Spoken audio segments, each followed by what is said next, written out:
Hey everyone! The other day I popped in my Die Ranger DVD. I was watching a couple of just random episodes, and there was a thing I never really noticed before. Now, I had noticed before at the beginning, they use some Star Wars type music. A lot of people have noticed that, pointed that out, but the thing I don't hear a lot of people talk about is how this one episode completely remakes the ending to Return of the Jedi.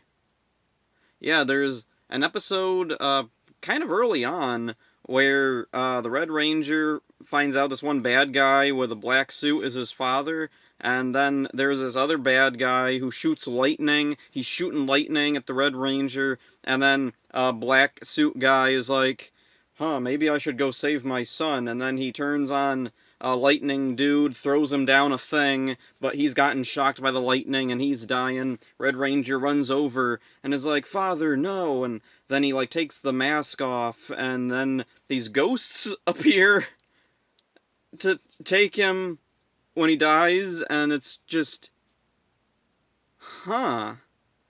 And I've watched Die Ranger a bunch of times. Like I remember this episode, and it never clicked with me. Holy crap! Yeah, this is just remaking Return of the Jedi, and it made me think about Star Wars. And I haven't really been thinking a lot about Star Wars lately. I kind of fell out of it. When I was really little, my earliest memories of Star Wars were watching the VHS tapes. We had the first three movies, the original movies, not the special editions, on tape. These were like old 80s tapes. And let's see, on weekends we'd go get groceries and they'd buy me a Star Wars toy. So I used to have a whole bunch of Power of the Force Star Wars toys. Gave away most of them or sold them. I still have my, let's see, Grand Moff Tarkin way up there, hanging up on the wall. I'm sure I have a couple other Star Wars toys lying around here and there somewhere. But anyway, let's see. So that was my earliest Star Wars memories were, yeah, the original first three movies. And then when I was a little bit older, we were going to the video store. I was like looking through the tapes, and I saw a couple of tapes I'd never noticed before. Ewok movies, and I was like, oh yeah, the Ewoks from Return of the Jedi. I remember them. And I was like, at first I thought like this might have just been like a making of or something, but then I looked closer at the tape. I'm like, there's characters on here I don't recognize. So I got the first one, Caravan of Courage. I freaking loved that one. I rented it a bunch of times. I never thought to rent the other one. At first, it was because it wasn't there, but then later, eventually, I did. I was like, oh, I should probably watch this sequel. And then I was immediately scarred when they brutally murder everyone except the one little girl from the first movie. Wow. Frickin' Ewok movie. Oh, and the second one had Wilford Brimley in it. Alright. Weird. So there's my early Star Wars like prequel memories. Or actually, no, I actually do have some more memories. When we went to the grocery store, they carried Dark Horse Star Wars comics. And even before I could read, I remember like flipping through them a couple of times and kind of being into like, oh, okay, yeah, Star Wars. And in my mind it was always this thing that was everywhere. There was movies, there was those Ewok movies, it was on video, there were comics, there were toys. I had seen commercials for video games. I had some friends who probably had video, or yeah, one of my friends had a Sega Genesis, but it didn't work right. The only game that usually worked on it was Ren and Stimpy, which wasn't a fun game. I remember playing that, and let's see, you're Ren and Stimpy walking along a sidewalk, and then this fence would like pop open and hit you, and I couldn't really figure out what you were supposed to be doing, and nobody else really knew what we were supposed to be doing, but we'd play it anyway because it was the only game that was there. There was also a Sonic game, but it didn't work. Like you'd put it in, and it was a total crapshoot whether or not it was actually going to start, and then once it did start, it was probably gonna freeze.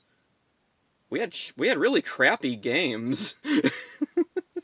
So anyway, let's see. Prequel memories. Right before the prequels came out was Shadows of the Empire, I think. We went to Walmart or wherever. I got my Star Wars toy of the week, and I asked my grandparents, hey, you know who this is? It was Chewbacca in a bounty hunter disguise, and they were like, Not from any Star Wars thing I know. It wasn't from the Ewok movies. Were there other Star Wars movies? I don't know. And we took it to the video store, actually, and asked, is this from a Star Wars movie? And they were like, oh, I think it's from that new one coming up. There's a new Star Wars movie coming out. And we were like, oh, okay. And so I saw the trailers for Star Wars Episode 1. There was no Chewbacca bounty hunter in it, but we did go to see it in theaters. I don't really remember the theater experience, but I remember buying it on tape later, and I remember a bunch of my family members coming up and watching Star Wars Episode 1 on tape. And, let's see, I remember we, like, made popcorn, and we had pizza, and it was, like, a whole big party. There was a couple of times I remember, like, there being a movie and everyone coming up to see it. Like, I remember there was also Batman Forever. We didn't own the tape, or maybe it was Batman and Robin, I don't remember, one of those. It was gonna be on TV. Like, we didn't even own the tape, it was just on TV, but everybody came up to see it. I remember, like, everyone brought chips, and I remember there was, like, this promotion where in each bag of chips there was, like, a little holographic card of one of the Batman characters, and I had a Poison Ivy one. Yeah, weird memories. Anyway, the Star Wars thing, let's see. So, Episode 1, I liked it fine. I was a little kid, of course I liked it. And I remember going to a friend's birthday party, and they had the Episode 1 racing game, and they kept making fun of me for the character I picked. I don't know what exactly was wrong with the character I picked. Like, I don't know, I thought he looked kind of cool. Uh, we were terrible at the game. One of my friends could play it okay. I have, actually, the Episode 1 racing game now on N64. It's not a very good game. The controls are really stiff on it. I think, wasn't there like a special controller made for it? I don't know, maybe if you have the special controller or like a turbo, one of those like ancillary things, maybe that would work a little better with it. Whatever. So at this point, I'm in school. Let's see, the Episode 2 hasn't come out yet, but let's see. Let's see, I'm trying to remember. What's the next Star Wars thing? You know, I think the next Star Wars thing, let's see, right here, I got a couple of Star Wars things, just that I had lying around. The Glove of Darth Vader. I remember going to this bookstore, and I look around downstairs in the discount room for books, and usually I was just getting Garfield books. I still have a ton of those Garfield books that I bought there, or any comic strip collections. I freaking loved comic strip collections. When I was a kid, I used to see them a lot more often. There'd be bookstores and library sales, yard sales, garage sales, flea markets, and it was really easy to find those things, but now it's really hard, and when you do, people want a lot for it. Like a while ago, I got some Dennis the Menace ones, and it was like $9 for the stack of them, which wasn't bad. These were, like, pretty cool, but man, that's way more than the 50 cents I paid when I was, like, 8. Anyway, I went to the bookstore and I saw this Star Wars book, The Glove of Darth Vader, and this kind of burned itself into my brain. Like, I'm flipping through this and I'm looking at the artwork. Oh man, that brings back memories. This character guide thing here at the beginning. Holy crap, yeah. I remember this so well. Oh, that page. A long time ago in a galaxy far, far away. And then in my mind, I would imagine the music. And, oh yeah, the illustrations in here were so cool. That helmet that Luke is holding, it made me think of, it reminded me of something, but I can't remember now what it was.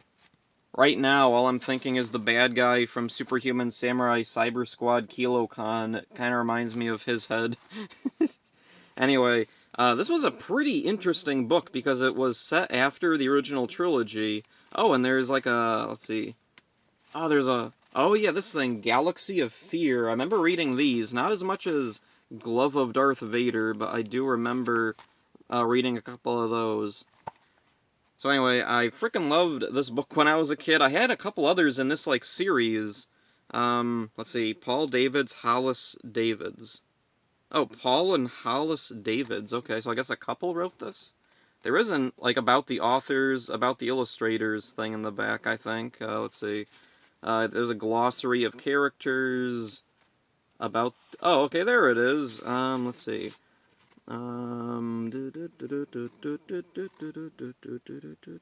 Okay, yep, they are a couple. So anyway, I read this a bunch of times, and this was kind of my first exposure to the expanded universe of Star Wars. And a few years later, I would pick up the Shadows of the Empire book, and I can't remember all the other Star Wars books that I read. One of them, I have one of them here, Tales from the Mos Eisley Cantina. This isn't my original copy from when I was a kid. Or maybe it is. My name is written in there, so yeah, maybe this is the one I had. I remembered it being more beat up. I also had the Tales of the Bounty Hunters and Tales from Jabba's Palace, and I used to read those over and over and over and over again. I freaking loved these, and I think one of the reasons I like short story collections and anthologies is partially thanks to these, because I loved these so much. I used to read these over and over again. I thought it was so fascinating that, like, when I was a kid, I would watch the movies, and in my mind, I always wondered, like, what's that guy's story? And when I got the toys, that also, I was like, what's this guy's story? What's this guy's story? And let's see, I remember some of the first toys I got were, like, aliens. Let's see, where do they have? Oh, they don't have Ponda Baba anywhere on here, but they have that Hammerhead guy, Moma Nadan, I think his name was. And I had his toy, and for some reason, that one in particular, I don't know, in my mind, it was going crazy trying to think up stories for this guy. Like, what kind of adventures did he go on? He came with this really weird-looking gun. It looked like the Wii Zapper, actually, now that I think about it. And so in my mind, I was thinking, was this guy like a soldier or something? Or is he a bounty hunter? Is he like just some guy who carries a gigantic frickin' laser gun with him around? And let's see, Jabba's Palace and Bounty Hunters was also cool because the Bounty Hunters in Empire Strikes Back, they're only there for a brief moment. You don't get a good look at them. They don't even have lines. Most of them I don't even think move. The only one who, like, says or does anything is Boba Fett. And at the time, he was just another character. There wasn't really any big mystique surrounding him or anything. You know, he had some kind of past with Han Solo. You knew that he was working with Jabba. Him and Jabba had some kind of thing going on together. But yeah, other than that, there wasn't really a whole lot to him. Like, he looks cool, sure. Oh, and also he was in that holiday special. That probably helped build up some mystery about him. But at the time, I didn't know anything about the holiday special. So yeah, see, I'm almost a teenager. I'm reading all these books, and Episode 2 is coming out. And Episode 2 comes out, I see the trailers, and I'm reading these, like, tie-in comics. I remember there was a Boba Fett comic all about little kid Boba Fett from the movie. I read that, and I was like, oh, this is pretty cool. But then, for whatever reason, the movie itself, I had no interest in. I don't know what it was exactly about Episode 2, but just something about it, I would look at it and be like, nah, I don't want to see it. But we did eventually see it. It was on tape, we rented it, like, once. My grandpa liked it. There's lots of shooting in it, so he liked it just fine. I watched it, and it was weird. There was stuff in there that I kinda liked. Like, there's bits that I was like, you know what, I think this really could work, but just something about the movie, it wasn't put together very well. Like, so much of the movie just feels like there's a lot of cool little ideas that aren't fully explored. They're just kind of tossed in there, and they were hoping that people would fix it in the books or something. And from what I've heard from people who read, like, the novelizations of the prequels, the books do explain a lot that the movie left up to interpretation, or just kind of said, hey, look at this thing, and then left it there. So, let's see, at that point, I'm getting a little bit older, and I think that's about around when, let's see, when did these come out? I don't know exactly when these came out, but the Star Wars Boba Fett books, these were kind of sort of tie-ins with Episode 2. They, let's see, they start before Episode 2, and then during Episode 2, and then they, like, kind of sort of go into Episode 3 a little bit, I think. I think these were coming out, and, yeah, these were coming out and then when the movie came out, they like shifted the story in the books to tie in with it a little bit or something. I don't quite remember. But anyway, yeah, there's those. Oh, and then also, I remember being a kid and discovering these things, the Star Wars visual dictionaries. These were freaking amazing. I remember, let's see, a friend or relative had some of these, and I remember just sitting there staring at these like, holy crap, this is so cool. There is so much stuff going on. There's like every little detail has a story, and I just found that to be so fascinating. Let's see.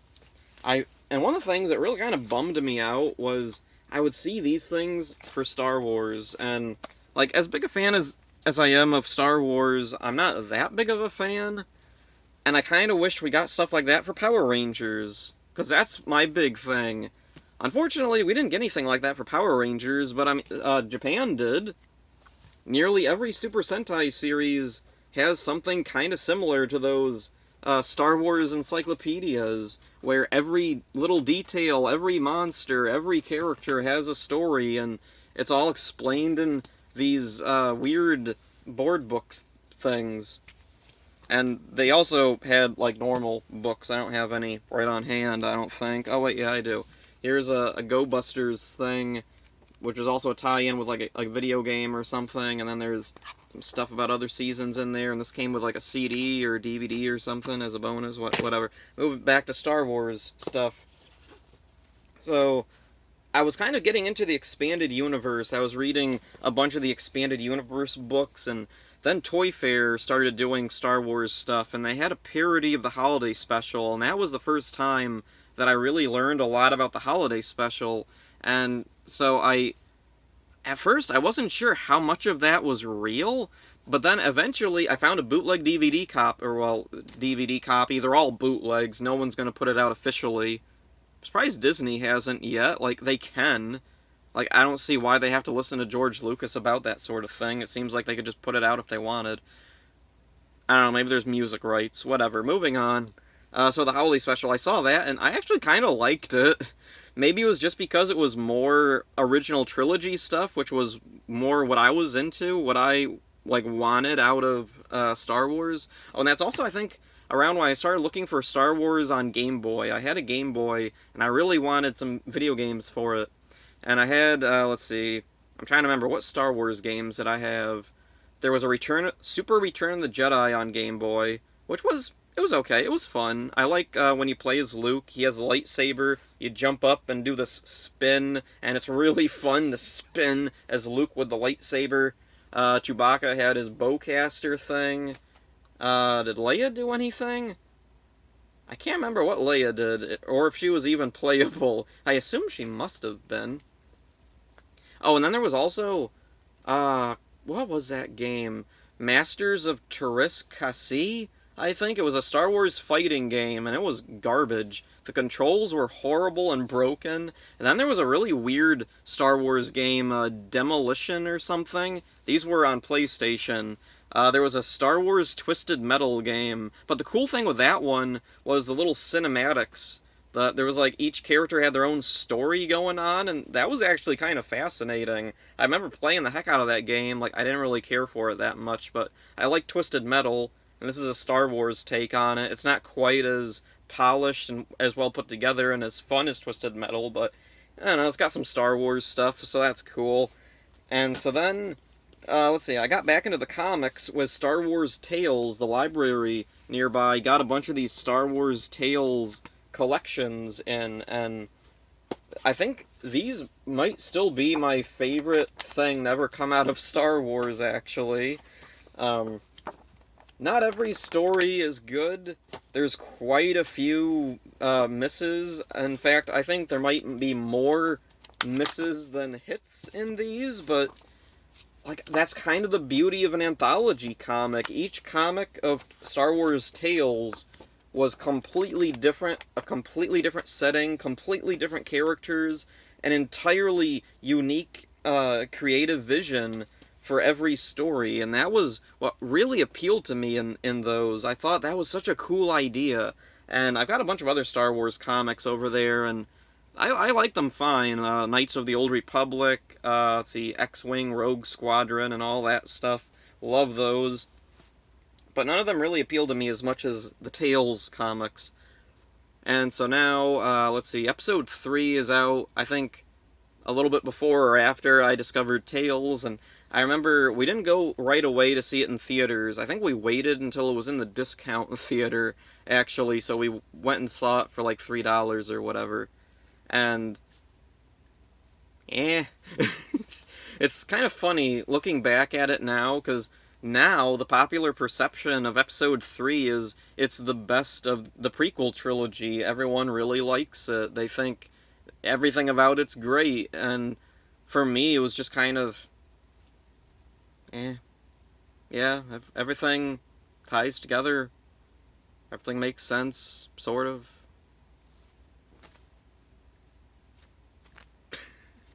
I wasn't really big into it, and I think that's kind of when I started to fall out of Star Wars, because, like, I'd been reading all these expanded universe books, I'd been playing video games and things, but yeah, I was kind of out of it by that point. I still read Toy Fair. Let's see, I found Spaceballs on tape. I thought that was okay.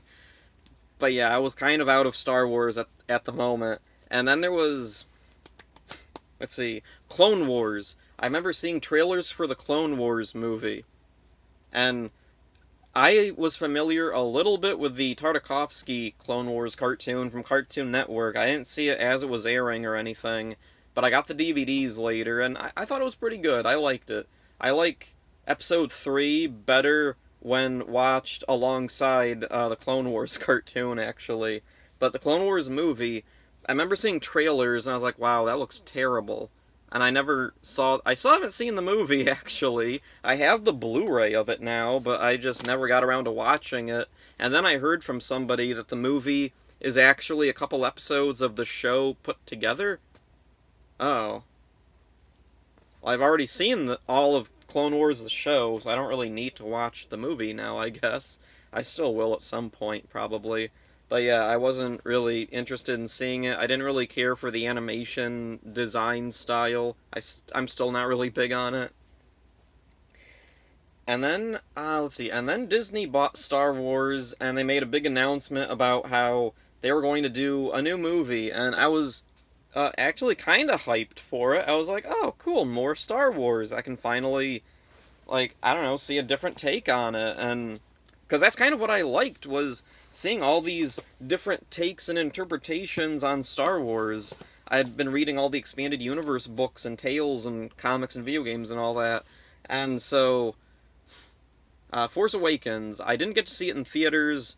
I watched like a bootleg rip on some sketchy website actually. It was still in theaters, I think, at the time. It was a really good rip, though. Like, it was really nice and clear. And the one thing or actually, no, it did shake a little bit from what I remember. And in the middle of it, you can hear this nasally voice say, "Please don't record the movie. Please don't record the movie." I remember that better than many actual scenes in the movie. So anyway, Force Awakens, it was okay. I didn't really connect with the characters. I thought Han Solo died in a really stupid way. Like, I kind of felt like it made sense, but also at the same time, it was kind of lame. But there was a lot of stuff in Force Awakens I really liked. The style of it, the visual style was really good. I liked the scene at the end where Rey takes the lightsaber back to Luke, and the camera does this dramatic spin, and Luke's standing there, and Rey's holding out the lightsaber. That's a really cool scene. I like that. But then also, it kind of killed my interest in Star Wars. I was like, yep, that was an okay movie. Um, and then I moved on to other stuff, and I remember seeing trailers for like Last Jedi and Rogue One coming out. I don't remember which one came out. I think Rogue One came out first, which I did see that in theaters actually. Let's see. What was going on with Rogue One? Actually, yeah, the reason why I went to see Rogue One was more because I was a big fan of the Rogue Squadron comics, and I remember thinking that this was going to be an adaptation of those, which it kind of felt like it. Like, a lot of stuff in Rogue One felt like stuff that came straight out of the comics or expanded universe novels. So I enjoyed it. Remember Rogue One far better than Force Awakens. Not just because I saw that one in a theater. Force Awakens, I just didn't really have a lot of interest in revisiting it. Well, Rogue One, I got the Blu-ray of it, and I watched it like a million times, and I think I have a second copy of it somewhere. And then there were books made of it. There was an encyclopedia, like a visual dictionary book of it. I bought that. There was a making of, or an art of, or something. Then there was all these other tie-in novels, and there was a manga about the samurai guy and the gun guy, Chirrut Imwe and Baze Malbus. That was their names. There was a manga about them. Isn't that cool? And then there was another book called Guardian of the Wills. So yeah, I loved Rogue One, and then Last Jedi, I was just kind of like, I don't want to see it. Eventually, I would see it thanks to RiffTrax. Let's see, I have a RiffTrax DVD right here. This is a bootleg of Total Riff Off, this History or Nature Channel thing that they did once. Let's see. I got the RiffTrax of Star Wars, all the Star Wars movies, and I was like, you know what? I should probably watch the sequel trilogy first before watching the Riff. So I got DVDs of Last Jedi and Rise of Skywalker, which I'd never seen either of them before, but I got those, I watched them both, and then I watched the RiffTrax versions later. Last Jedi, the first time I watched it, I was like, well, that wasn't very good. A lot of it was like just really awkward and weird, kind of stupid. I really didn't like a lot of it. Plus, I didn't like that Finn was completely sidelined. He's with this stupid girl that I don't like. They go off to Casino Planet and stay there for a million years. I hate it. There's a bunch of slave kids that they could, like, do something with, but no, they just leave them there and free the horses. Yeah, freeing the tame horses, that's gonna go over well. And then Rise was just, ugh. I don't know what they were or I know what they were thinking. They watched Goonies and they were like, "Oh hey, let's do that." So yeah. Oh yeah, and then there was Solo, a Star Wars story. I had zero interest in seeing that. I saw let's see, a trailer or two for it. Then I heard somebody's review of it and I was like, "Well, I don't want to see it." Yeah, in my opinion, the best version of the Kessel Run is still in, let's see, I don't remember. It's in one of these Tales books. If you want to see the definitive version of the Kessel Run, it's in Star Wars Tales. So then, let's see, so I've seen all the Star Wars movies, I've seen the RiffTrax versions, I bought the Blu-rays of the despecialized editions, love those. And so then I decided, you know what, I'm going to watch Clone Wars, because, oh yeah, and that, now I remember, somebody on YouTube uploaded like a fan edit of episode 3, where they combined it with the Clone Wars, and I thought that was so cool, and my nose keeps itching for some reason. That's really annoying, I don't know why. That's really annoying me. I keep itching my, oh, it's because the heater's on, probably. It's blowing dust up, and it's, whatever. So anyway, Clone Wars. Frickin' loved Clone Wars. And then I was like, well, Clone Wars is all over. Guess I'll watch Rebels next. And then I just could not get into Rebels. I keep trying really hard to get into Rebels, but man, I watched the first like 2 or 3 episodes and I just cannot get past them. Just, something about it I don't care for. And so now there's all the live action shows and the new cartoons like Bad Batch and Tales of the Jedi and Visions and all that. A lot of that's really good. I really liked the Boba Fett show and the Kenobi show. Those were really good, even though a lot of people say they hated them. And Mandalorian was frickin' awesome. I loved all of that. And I really don't know what exactly people's problems are with a lot of the new shows. Like, I think they're fine, but everybody hates them for some reason, whatever. And it's weird because people like them as they're coming out, but then once they're out, then everybody hates them for some reason. So yeah, and now here we are, and I'm kind of sort of a fan of Star Wars still. Like, I still love Star Wars Tales. I'll get these out and read them every once in a while. I'll watch Rogue One or my despecialized Blu-rays. I'll still uh, pop Episode 1 into the N64 once in a while and play it. I'll still watch some of the Clone War episodes I liked, and but yeah, I'm kind of out of it right now. Maybe Mandalorian and Grogu will pull me back in a little bit.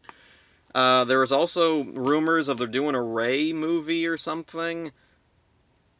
Maybe like the stuff with her and Luke in Last Jedi. Like I think Luke's backstory is very dumb in that movie, but the stuff with him and Rey is really cool, and that's the best part of the movie.